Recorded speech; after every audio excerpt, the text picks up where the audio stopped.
If I could start by getting some sort of agreement on the scale of this program. It was interesting to hear Andrew Beecroft at the weekend.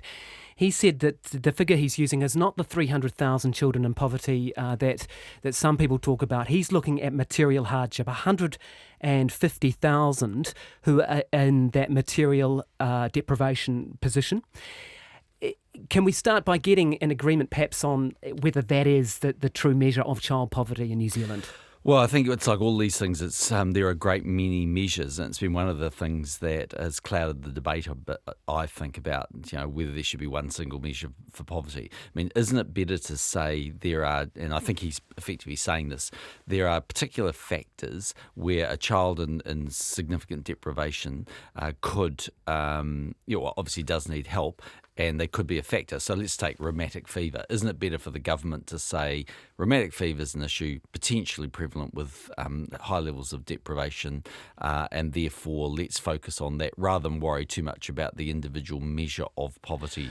Well, he goes on to say that if you do have that measure, then you can go about setting targets to reduce it. Now, your government has set targets in many areas of life. If I go to smoke-free by 2025, predator-free New Zealand by 2050, surely you can have a target for reducing child poverty. And to do that, you'd need to know how many were in poverty, wouldn't you? And so this is one of it's somewhat a circular argument at work. But anyway, there's the view from the officials is that because it's a complicated area, there are many particular measurements you can use. Like, for instance, Brian Perry's done his survey, very significant survey, and he comes up with one particular number around deprivation. Well, what number do you use? Well, we look at a number that we've typically used is kids that would be in sort of very, very pronounced levels of deprivation. And I think that number from memory we think is about 60 to potentially 100,000 children.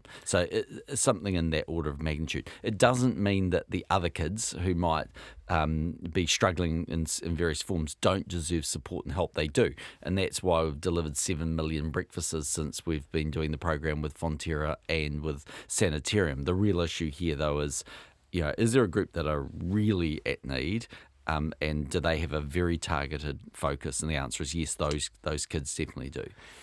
Would you, though, commit to what he's asking for, Andrew Beecroft, and he is the Children's Commissioner? I mean, it's his level of expertise. I presume you think he's doing a pretty good job, is he? He's very, very new in the job. Yeah. But I Looks rate promising. Andrew. I mean, he came from the youth court. And how did he do there? He was good. He's chief youth court judge. You've got a pretty powerful person in that job. We appointed him, yeah. Absolutely. Okay. So. Well, why don't you listen to him?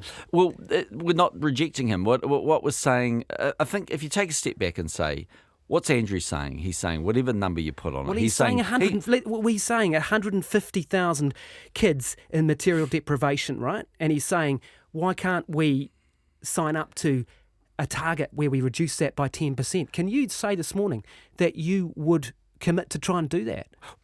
Absolutely. We're committed to reducing the number of children by in 10%? Poverty. Well, I don't want to put that number on it. Why not? He has. You appointed him. He's great. We've got there. Because he's one assumes, when the government says something like this, when we do it with our better public statements and we go out there with our policy targets and say, look, we're going to reduce the number of kids with rheumatic fever or whatever it might be, then we have a particular target and we have a plan for getting there, right? This is what he's asking for. Yeah, no, I agree with that. But my point is just simply, firstly, the advice we get is it's difficult just to have one measure.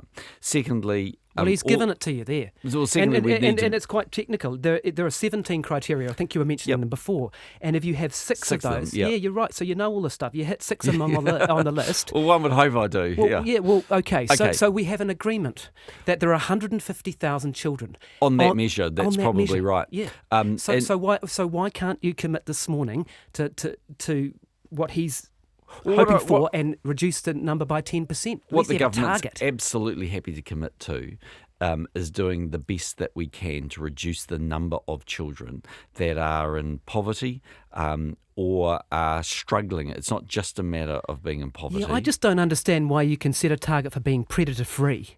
But you can't set a target for reducing children in poverty. It's more binary in terms of whether there is a rat, a stoat, or a possum there, or whether there isn't, because you can understand that. Whereas all I'm simply saying to you, look, it sounds airy-fairy, but it's the advice we get, that there are a range of different ways of measuring poverty. And we're simply saying, to agree on one, you could spend a long time agreeing on one particular target. I think it's a lot better to acknowledge, yep, there are some kids that are struggling. Yes, the government needs to focus on those children, and I think accept that there are a range of interventions and a range of different measures. Our overall goal, of which I think we can be united absolutely with the Children's Commissioner, and I actually frankly think every other political party, is we want to see less kids suffering from high levels of deprivation. But you can rule out setting targets for reducing the number of children in poverty. You're not going to do that. Well, we're very focused on reducing that number. We just don't know what it is, and we don't have a target to get it down. We don't have one agreed measure, and I just can't tell you from a statement that the Children's Commissioner makes on Saturday. I haven't seen any advice of what it would take to get on. Let's just accept his measure for a moment. Let's just say, okay, let's accept his measure and accept it as being one measure of poverty. Then my point would simply be, I can't tell you today exactly what it would take to get a 5 or 10% reduction. I'm more than happy to look at that issue. And we are definitely very focused on trying to reduce the number of children. And that's why, for instance, not this budget, but the last budget increased, for instance, benefit payments to kids who $25 a week. Yeah, and I mean, look, it's like free doctor's visits under 13s. There's been a range of different things that we've done to try and address that issue.